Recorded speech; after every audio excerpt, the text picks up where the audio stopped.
We are here with Derik Mooberry, who is the CEO of the U.S. for Zitro, which is a Brazilian, privately held, Brazilian-based manufacturer of slot machines and games. And Zitro has had a lot of changes over the years. Not long ago, it was kind of a little bit of a different sort of company that not very many Americans were familiar with. But they've grown, and have grown significantly. And today, Zitro is making a big impression in the United States with a lot of innovative games. And before we begin and turn this over to Derik, I'd like to also thank you, Derik, because Zitro is a sponsor of the events that we are conducting here this year at G2E. So tell us a little bit, Derik. First of all, welcome. Thank you. Thanks, Frank. Thanks for having me as always. I appreciate it. Tell us a little bit about the journey Zitro has taken to where we are today, and maybe a little bit about your vision for the future. Yeah, that's great. Well, again, thanks for having me. Zitro, in terms of a company, right, is relatively young. Compared to many of the gaming companies that have been doing this for, anywhere from probably 70 to 80 years. Zitro's only been around since 2007, and our roots are in bingo.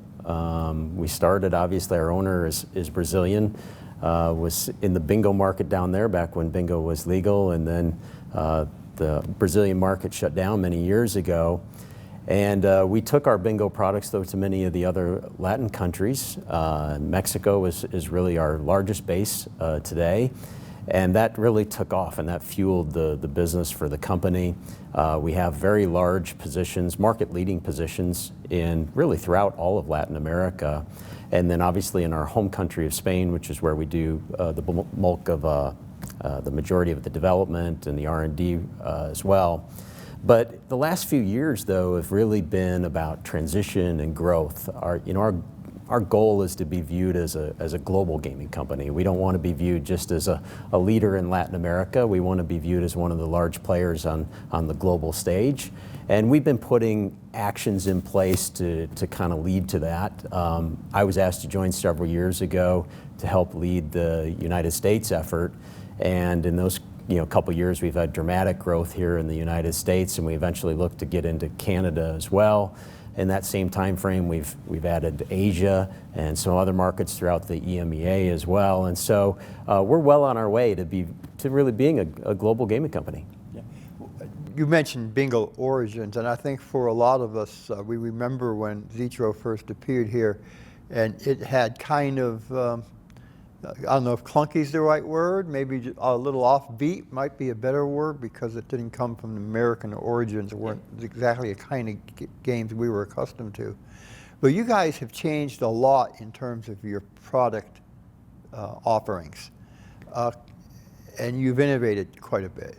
And we see your games rising in the rankings of various ratings and surveys. So tell us a little bit about the innovations that you guys have achieved and what you're looking at into the future. Yeah, our roots are bingo, as I said, and it is a different style of play. I mean, and many of those games are still in the Latin markets. They're still very popular with many of our customers there.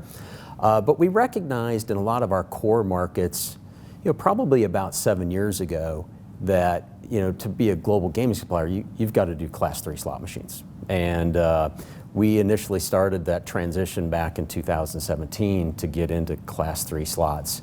And being candid, probably some of our first Class 3 slots weren't the greatest even. They probably looked a little different. They looked maybe foreign. Didn't kind of incorporate a lot of popular play mechanics and styles that the players were resonating with. And we've added a tremendous amount of research and development talent to the team to kind of help grow the product line, to help it evolve. Because it was one of the things that we saw when we were entering the North American market, that we couldn't look foreign, right? That we had to kind of blend in with everybody else. We couldn't have our game stand out to the point where a consumer would come up to a game and go, hey, I just don't know, right? The buttons look different, the screen looks different.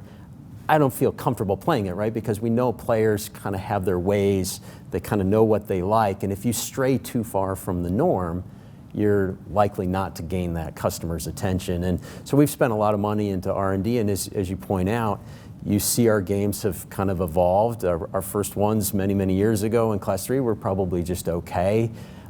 We made a couple early attempts, probably 10 plus years ago, to come into the USA.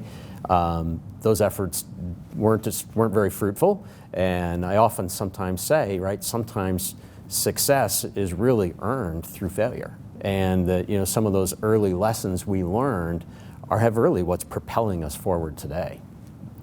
As I mentioned, you are a privately held company, Mr. Ortiz, I believe. Mr. Ortiz, yes. And we are at a stage where there's a belief there's another cycle of consolidation coming. Obviously, as a private company, there's always the possibility that Mr. Ortiz may decide to sell, or he may decide to get ambitious in a different way and go public. Is there any thought to what the ownership structure might be, or you might be an acquirer of others? It could be either way, right? I think every company goes through those types of cycles where you look at the opportunities that are in front of you, obviously, and Mr. Ortiz evaluates those options on a regular basis. But I think those are off to the side a little bit for us, right? I mean, we have our vision and our goal to grow the company to become a global entity, and maybe that's through acquisition for us. You never know if the right offer comes along for Mr. Ortiz as well, but I think for the time being, our heart is on really trying to grow this business and grow really the Zitro brand into a global player. Right. Okay. Well, the message is clear. You're in your growth phase. We are at G2E, Yeah. and some of the products that are going to help build that growth phase are here.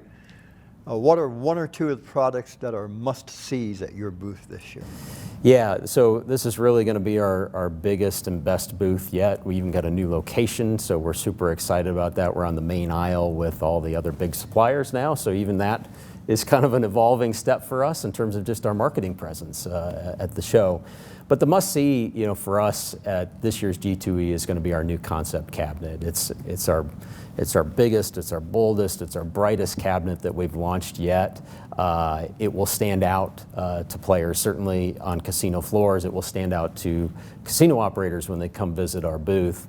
And I think the advantageous feature that is really going to be appealing to casino operators, though, is they're going to see the portability of our content. So we have our current glare line that will also be on the stand, and we'll have the new concept line on the stand as well.